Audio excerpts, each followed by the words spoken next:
Thanks for joining me. I'm Andy Olson of Echozoe Ministries, and this is another Lessons in Logic video.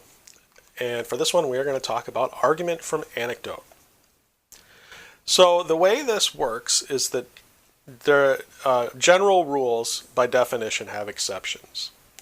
So if somebody's arguing a general rule, not a hard and fast, always the case kind of rule, but a general rule, appealing to a real-life exception to that general rule would be to argue from anecdote.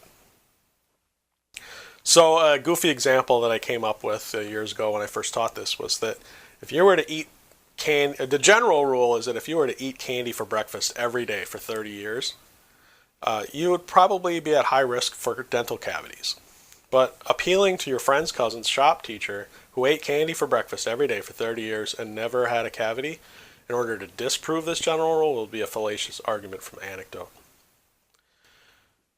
So our argument from anecdote is also a very common manipulative tactic in politics. Generally speaking, new political positions in advancing unpopular legislation needs to gain support, and commonly people trying to advance unpopular legislation will appeal to anecdote. So you see this all the time with, the throw granny over the cliff kind of stuff, or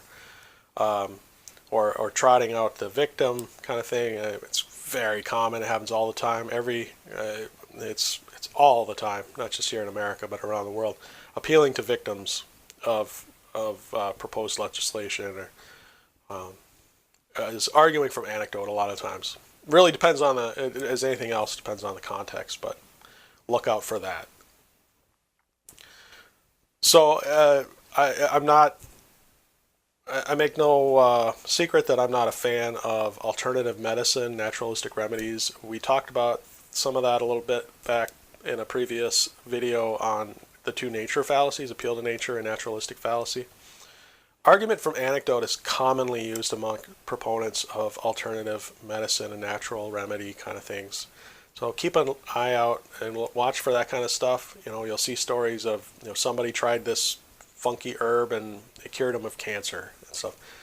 And they're never tied to hard, fast, double-blind scientific studies, whatnot. It's just, I know somebody who had this form of cancer and they took this herb and they were cured, and it's really dangerous. So be on the lookout, watch out for that, be careful when you hear those kind of stories.